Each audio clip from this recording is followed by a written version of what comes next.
नमस्कार, मी संजय बुद्धाक म्हणलो तर 12 ते 20च्या दरम्यान राज्यात भाग बदलत जोराचा पाऊस पडणार आहे. तर पडणारच आहे, पण काय होणार आहे तुम्हाला सांगतो.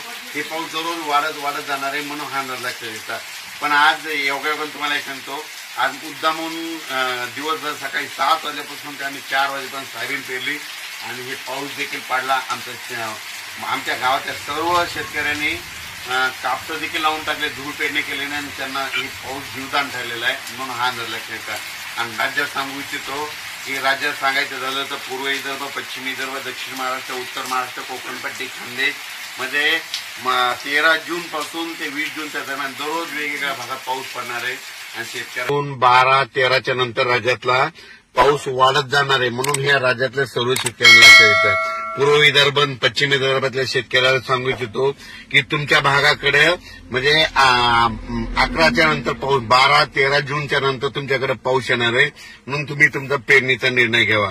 त्याच्यानंतर दक्षिण महाराष्ट्रातल्या शेतकऱ्याला सांगू इच्छितो की दक्षिण महाराष्ट्राकडे म्हणजे तुम्हाला सांगायचं झालं तर आज म्हणजे 9 जून, 10, 11, 12 तुमच्याकडे 9, 10, 11, 12 पासूनच पाऊस तुमच्याकडे चांगल्या प्रमाणात पडणार आहे म्हणून हा अंदाज लक्षात येतं.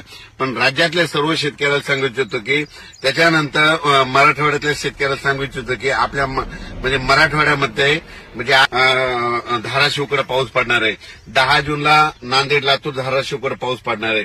त्याच्यानंतर 11 जूनला मराठवाड्याकडे चांगला पाऊस वाढत जाणार आहे म्हणून हा मराठवाड्यातल्या शेतकऱ्यांना लक्षात येतं. म्हणजे मराठवाड्याकडे 11 जून पासून ते 20 जून दरम्यान चांगला पाऊस पडणार आहे म्हणून मराठवाड्यातल्या सर्व शेतकऱ्यांनी हा अंदाज लक्षात येतात. दररोज भाग बदलत मराठवाड्याकडे पाऊस पडणार आहे, मराठवाड्यामध्ये पडणार आहे म्हणून हे लक्षात येतं.